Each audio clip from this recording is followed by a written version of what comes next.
And welcome back to Dallas Delivers District 4 Update.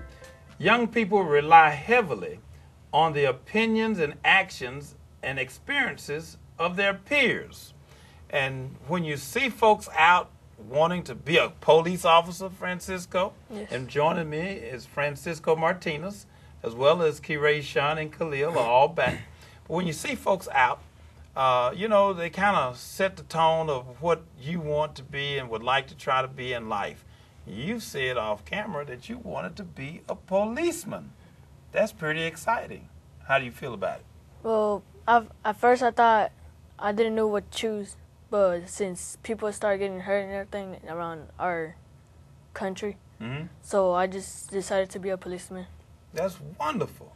And I really encourage that because it really takes a big heart to jump out here and to become a policeman because you're trying to look after people's safety. And that shows the love that you have for your community. Kerayshon, what are you going to be? I want to be a registered nurse. A registered nurse. All right. How about you? A lawyer. Now, why do you want to be a lawyer? Just to help people, like when they get accused of something that they didn't do for somebody else, and help them not get in trouble, like not to go to jail for something that they didn't do for what somebody else did. Well, you and I took a tour of City Hall. Now, you caught the bus, you came to my office, and we toured City Hall, and we went to the 7th floor. What's on the 7th floor at City Hall? The law spot where the lawyers be at. And what was it about that you liked and didn't like? Well, I like it because it's a lot of lawyers there, and they can teach you something about what you want to be when you grow up. But then when we went by one room, I didn't like all the paperwork that was on the desk. You didn't like all the paperwork. Well, good. Well, Francisco, what do you think about this pull your pants up thing now? We got a lady sitting here in the middle, and, I led the charge with this pull your pants up. Folks wearing their pants is sagging, it's not a cool thing with me. But what was your opinion about it? What did you really think about it? Well, I thought it was cool, but since the policemen started giving tickets, I didn't start doing it. Okay, well, now, the police didn't give the tickets. We had proposed to give them some tickets, but that never happened. But respectfully, what did you think about it? Do you think it's a matter of respecting females, your mom, and all the other ladies, and respecting yourself, or what? I think it was disrespectful. Okay, that's a good deal. Well, let's get a lady's opinion about it. Okay, well, personally, that's very disrespectful because they know they don't leave the house that way. Well, most of them don't. Because I know my friends, some of them don't. They have their belts on, they have their pants up to their waist, but then when they get out the house and they're with their friends, they kind of pull them down a little bit. And I guess they're just trying to be cool, but everybody knows the real meaning of it. But they don't look at it as that. They look at it as, I'm just trying to be fit in, or I don't want to be that person. So that's that peer pressure. And you don't have to be and deal with the peer pressure. Now, Khalil, I met you first where and what were we doing? At the Tie for Greatness. Tied for Greatness. And you all were teaching us how to tie ties and how educated men work to get their job and to be where they was at now. And you can tie your own tie now, right? Yes. And you like wearing ties, huh?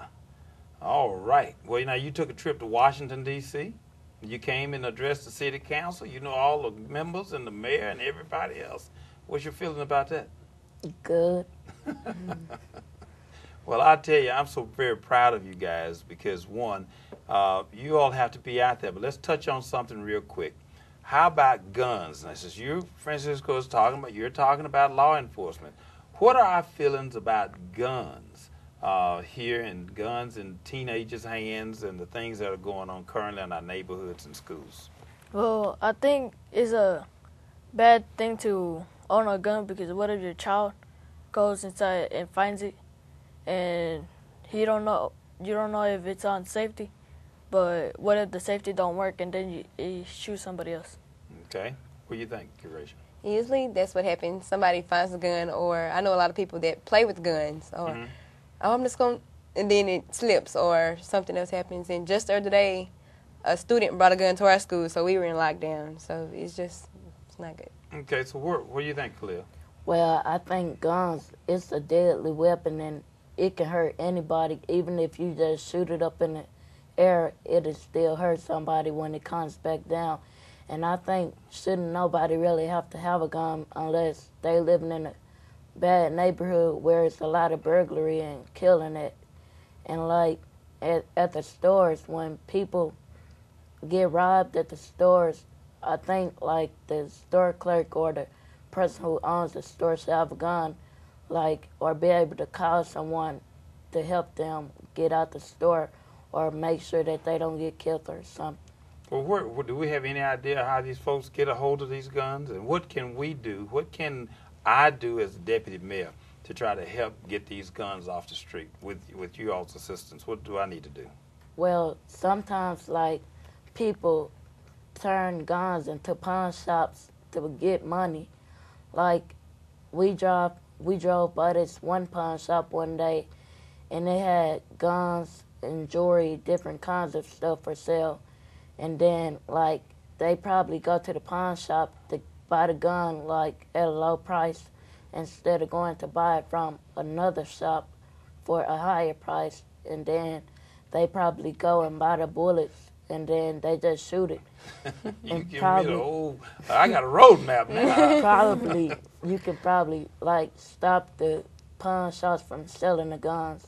Okay, so we'll take up on that when you say stop the pawn shop. So know that, Francisco, since you're going to be in law enforcement, we're going to get you in and give you some early training. So when you become a Dallas policeman, we're going to be looking forward in all of your support for our community.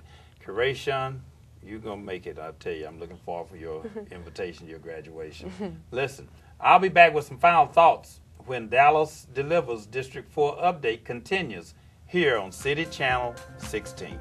All right.